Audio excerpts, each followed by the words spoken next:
Today, we're going to fix werewolves in D&D 5th edition, because werewolves are near and dear to my heart. We're going to fix them in 3 different ways. First, we're going to fix their CR rating because they're rated incorrectly. More on that later.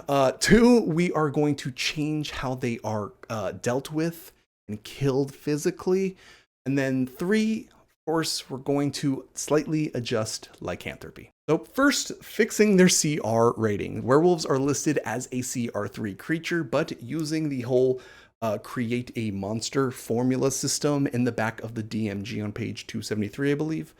Using that, they are actually rated incorrectly. They are pretty solidly a CR2 rather than a CR3. So either if you're encounter balancing at all, you can just run them as CR2 creatures, or if you want to make them closer to a CR3, all you have to do is give them an additional claw attack once per turn. So instead of 1 bite attack and 1 claw attack, it'd be 1 bite attack and 2 claw attacks.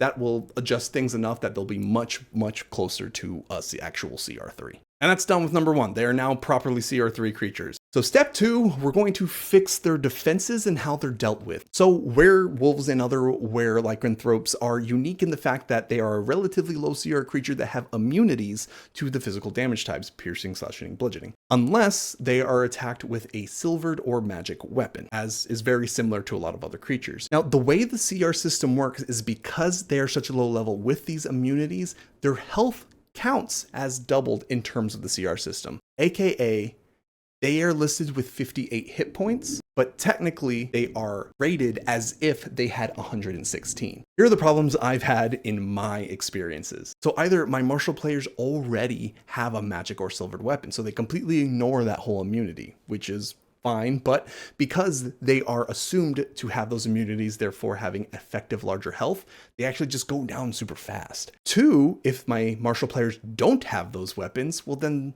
because they're immune and not resistance, they kind of end up just not doing anything for a while they wait for the casters to whittle them down. So here's a few ways we can fix that. Like we stated before, the CR system essentially says 58 hit points with immunity to piercing, slashing, or bludgeoning, or any 3 damage types, is equivalent to having 116 health when you're a creature with a CR rating of 1 to 4. So what we can do instead is get rid of the immunities and just give it 116 health. Then the werewolf stays around for longer, it ends up being a little bit more of a menace, and we're not really dependent on what weapons that you may or may not have given your players. Now that's a very simple way to do it if you're just kind of running them at the table willy-nilly.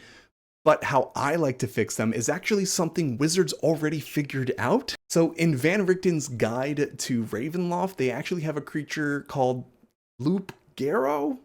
I'm saying that wrong, but essentially it's a CR13 like alpha werewolf, and they've actually already fixed this to be more satisfying by getting rid of its damage immunities. It doesn't have any immunities or resistances, and instead it has regeneration 10. What this states is at the beginning of this werewolf's turn, they gain 10 additional hit points unless they were hit with a silvered weapon. Then at the start of their next turn, they don't get those hit points. And the werewolf only actually dies if it starts its turn with 0 hit points and it does not regenerate. So what that means for our normal CR3 werewolf is what we can do is double its health like we did before, because we're taking away the resistances. So it'll have 116 health, and then we give it regeneration 5, not 10. So now whenever the werewolf dies and its next turn comes up, it pops up with 5 hit points, usually leading into another round of combat, and still requiring the silver weapon to finally defeat them, but not needing to use one instead of their preferred weapon to fight them in the first place. This, in my opinion, is so much more satisfying in terms of actually dealing with the thematic problem of werewolves,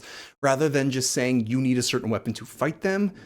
Needing a certain weapon to finish them off makes a lot more sense and still allows a lot more player choice. And if they don't have a silver weapon, that still gives them the opportunity to do something about the werewolf before its next turn, whether it's tying up and then possibly saving that person in the future. Which leads us to our 3rd step, of course, and fixing lycanthropy. Lycanthropy, the way it's stated in the monster manual, really seems like a very afterthought infliction curse that they provide, even though it's within their stat block. And trust me, a lot of other creators out there have come up with really well-designed and detailed mechanics to replace lycanthropy with certain homebrews. If you're looking for a really intricate lycanthropy mechanic, I highly suggest the Dungeon Coach. He came up with a really well-designed mechanic, and it's very flexible in the way of how you want to deal with it and how your players want to accept it. Very intricate, very well designed. Go check them out if you haven't already. Having a really well-designed lycanthropy mechanic is great, but if it's too mechanically dense,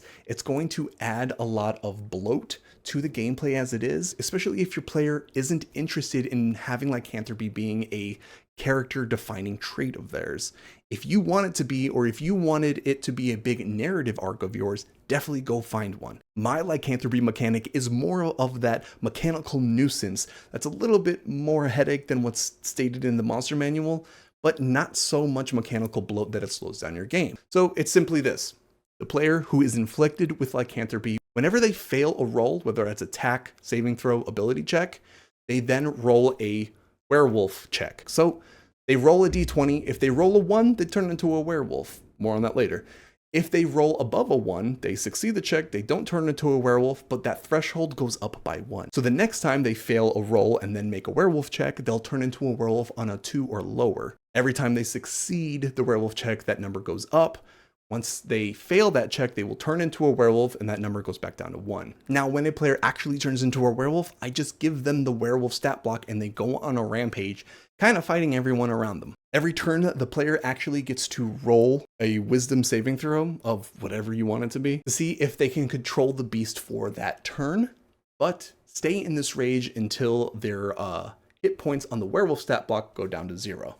Again, treating it as if it's more of a polymorph spell, so you don't have to keep track of hit points on what character sheet, so on and so forth. Now, a remove curse isn't going to completely reverse this curse. It's actually just going to reset the werewolf check die to 1, which, by the way, I always keep track with just a spare d20, makes it really easy. But remove curse needs to be used on them during a full moon.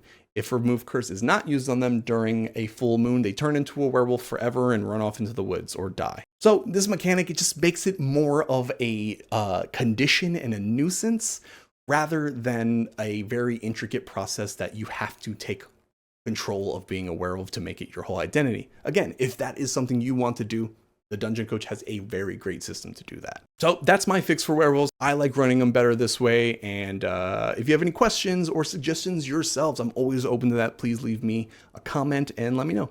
Thanks a lot, guys, and I'll see you later.